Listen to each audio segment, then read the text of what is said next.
Yes. Dustin Nguyen. Just like the old Kansas song, folks. There you go. I love that joke. Anyway, we're here with Dustin Nguyen, and he does Batman Streets of Gotham. For those of you who don't know, and you should know, people, you should know. And he also used to work with Paul Dini on Detective Comics, and he's done Batman, the actual Batman book itself before, as well as the Authority for DC, right? Yeah, Wildcats and Superman, Batman. I know this man's whole history, I swear to God. I know his whole history in comics. Anyway, Batman Streets of Gotham #9 just came out this week, right? I believe it came out. You know, I live 3 months behind, man. That's true, that's true. Isn't it 8 or 9? I believe it's 9 just came out. Okay. Okay, so what's going on with Batman Streets of Gotham right now? You know what? Bruce is gone right now, but we have, Dick Grayson in, and Streets of Gotham is just a great book because even though Bruce isn't Batman anymore, you got Streets of Gotham. Gotham really is the core of, the whole Batman mythology. So Streets of Gotham kind of keeps, for me, I like it because I'm still dealing with the grittiness of the city and people in the city that makes Batman Batman. So. Right. Now, you're working with Paul Dini, great comic writer. For those of you that don't know, Paul Dini also did Batman Adventures, the old cartoon. What's it like working with Paul? It's great. I mean, I grew up on his stuff, so I can't complain. It's great. The stories are always very interesting because he knows how to make characters you didn't really think you would care about, end up caring about. Right. And kind of like when we did Heart at Hush, I jumped in. I was like, oh, Hush. It's all right. And then by the second script, by the end of the first script, I started the second one. I was like, man, this guy's great. He's gonna be like the new coolest villain. So. Yeah. I always enjoy Hush, but your favorite Batman villain, would you say? I would say Mr. Freeze. Not just the way he looks, but the history, the story behind him. You have this kind of sympathy towards him and stuff. Yeah, I love what Paul Dini did with Mr. Freeze, by the way, in the old Batman animated cartoon. That's when he really came to life. Yeah, there you go. All right, so you got 2 huge Mr. Freeze fans here, and back to you guys. So take care. Bye. Hi, I'm here with good old R2-D2 as well as Yoda and Obishawn. And Sean, you're with the Rebel Legion, correct? I'm with both the Rebel Legion and the 501st. And the 501st. For those of you that don't know, what exactly is 501st and Rebel Legion? What do they do? They are 2 organizations that are primary costume organizations that do a lot of volunteer, community, and charity work as the Star Wars characters. So the Rebel Legion represents the hero side of things. The 501st Legion represents the villain side of things. And so we have any character imaginable, as you can see from Yoda to R2 to Darth Vader to Boba Fett. You name it, somebody's doing it somewhere. We are an international group, and we've got about probably 4,500 members in the Rebel Legion internationally, and about 6,000 members in the 501st Legion internationally. So if you want to find a group that's local to you, for the Rebel Legion, you want to go to rebellegion.com.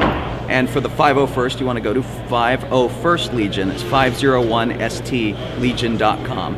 And you can request an appearance by any of our groups and say, I'd like you guys to come to our children's hospital or free comic book day or any kind of event where you'd like to have them appear. We have a tendency not to do too many birthday parties and things like that, but you have a big community event going. We do 5K walks, we do marathons, we do so many really interesting things with this. That's the icing on the cake for us. We do the charity stuff, and then we get to do things like Deal or No Deal. We had 26 stormtroopers carrying briefcases instead of the models, and the AFI Film Awards with George Lucas, and we do a lot of museum exhibits and things, and Lucasfilm's really nice. They actually use us as a resource. So we actually get to do some of these really terrific, great events, and sort of officially with them. And we try to keep our costume levels appropriate as well. Very, very cool. Sean, I'd like to thank you for your time today. And I gotta say it, he's Star Wars. May the Force be with you, sir. May the Force be with you as well.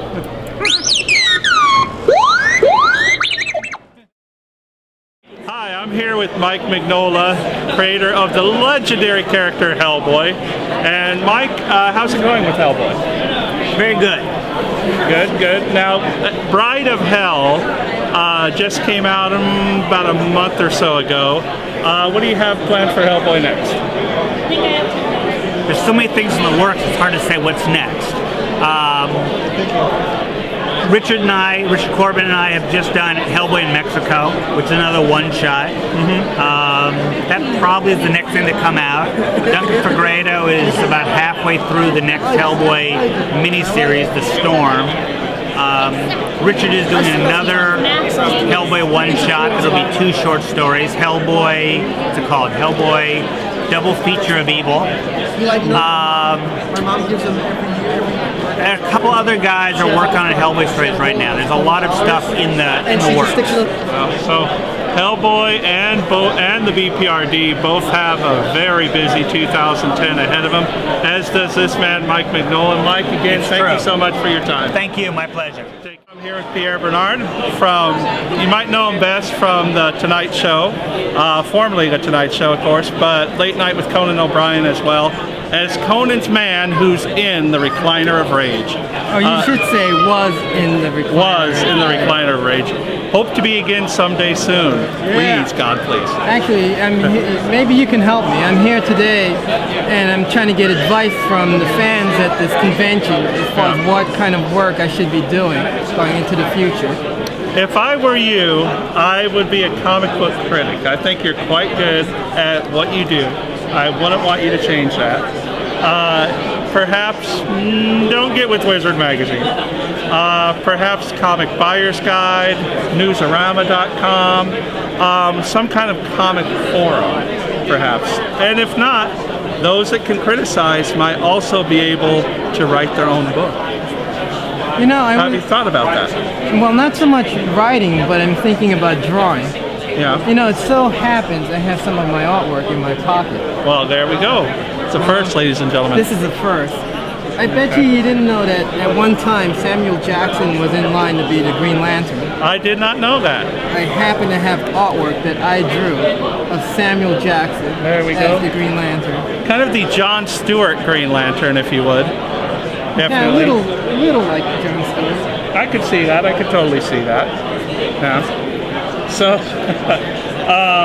what made you come up with the concept of Samuel Jackson being a Green Lantern? I just thought he Why would be Sam? a great character. His roughness, the vulgarity. I thought he would make a great Green Lantern, a really tough Green Lantern. And of course, I also came up with one other idea. You know, I love Conan to death. Yeah. And I thought of an action hero for him as well, the String Man. Conan is the String Man.